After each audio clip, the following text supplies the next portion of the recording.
Hi friends, అందరూ ఎలా ఉన్నారు?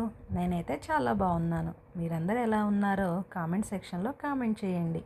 ఇవాళ వీడియో వచ్చేసి శారీస్కి ఫాల్స్ వేయడం అయితే చూపిస్తున్నానండి.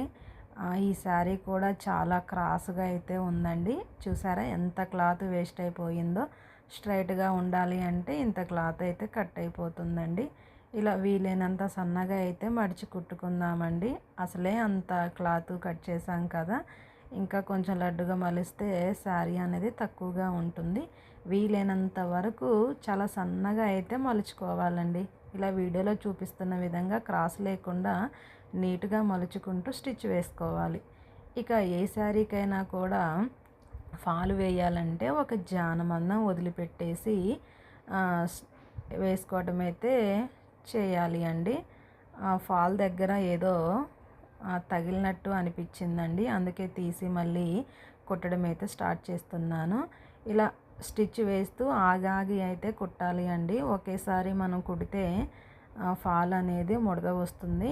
ఇలా శారీని సర్దుకుంటూ నిదానంగా స్టిచ్ అయితే వేసుకోవాలి.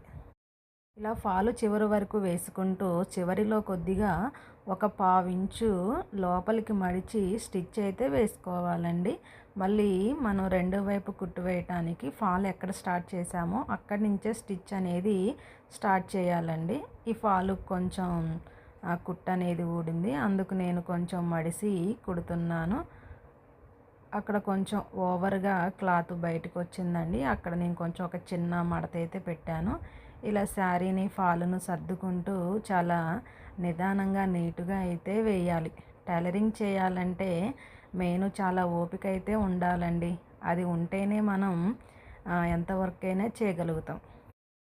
ఇలా రెండవ కుట్టు కూడా చివరి వరకు ఇలానే వేస్తూ ఉండాలండి. చివరకు వచ్చిన తర్వాత మిషన్ పాదాన్ని ఒక 2 సార్లు అటు ఇటు జరిపితే డబుల్ కుట్టు అనేది పడుతుందండి. చూసారా, ఫాల్ అనేది చాలా నీట్గా అయితే వచ్చింది. ఇప్పుడు పళ్ళుకేలున్న అంచునైతే స్ట్రైట్గా ఉందో లేదో చూసుకొని కట్ చేసుకుందామండి. ఇది కూడా క్రాస్గానే ఉందండి. స్ట్రైట్గా మార్కు చేసుకొని జాగ్రత్తగా కట్ చేసుకోవాలండి. ఇటు సైడ్ కూడా చాలా క్లాత్ అనేది వేస్ట్ అయ్యింది. కొన్ని శారీస్ ఎందుకో అండి మరి చాలా క్రాస్గా వస్తుంటాయి. అలా క్రాస్గా అయితే కుట్టకూడదండి.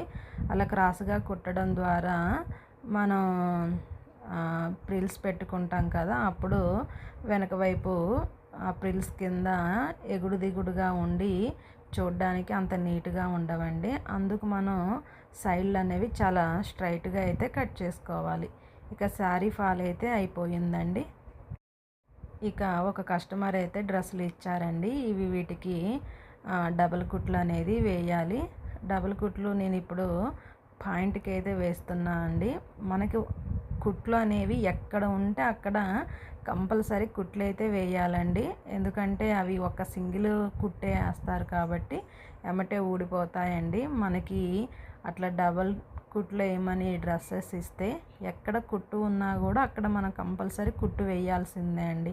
అలా వేస్తేనే కస్టమరు మంచిగా సాటిస్ఫాక్షన్ అవుతారు. ఇంకోసారి మనకు కూడా బట్టలు మిషన్కి ఇవ్వడానికి ఇష్టపడుతుంటారు. నేను ఎప్పుడూ కూడా ఇలానే చేస్తానండి. ఇక పాయింట్కి అయితే డబల్ స్టిచ్ అయితే వేశాను. పైన టాప్కి వేద్దాము. ముందుగా నేను హ్యాండ్ చుట్టూ కూడా మనం హ్యాండ్స్ వేసుకుంటాం కదా డ్రెస్కి, ఎలా అయితే వేస్తామో అలా వేస్తున్నానండి. కొంచెం దగ్గర కుట్టు పెట్టి అయితే వేయాలి. అలా రెండో సైడ్ కూడా రెండో హ్యాండ్కి కూడా వేసుకోవాలి. వేసుకున్న తర్వాత షోల్డర్స్ మీద కూడా వేయాలండి. దీనికి షోల్డర్స్ అనేవి మడిచి వచ్చాయండి, అందుకు వేయట్లేదు. ఒకవేళ షోల్డర్స్ మీద సింగిల్ కుట్టే కానొస్తే మాత్రానికి షోల్డర్ మీద కూడా వేయాలి. ఇప్పుడు ఆది డ్రెస్ తోటి ఒకసారి హ్యాండ్స్ అనేది లూజ్ చెక్ చేసుకోవాలండి. లూజ్ ఉంటేనేమో సైడ్కి వేయాలి, లూజ్ లేకుండా ఖర్చు ఉంటే మాత్రానికి లోపల వైపుగా వేయాలి. తర్వాత చంక కూడా నేను లూజ్ చూసుకున్నాను. తర్వాత డ్రెస్ బార్ మొత్తం కూడా లూజ్ చెక్ చేసుకున్నాను. ఇక తర్వాత సైడ్కి అయితే ఒక కుట్టు వేసాను, అంటే కొంచెం ఇంకో కుట్టు వేస్తే కొంచెం స్ట్రాంగ్గా ఉంటుందనేసి.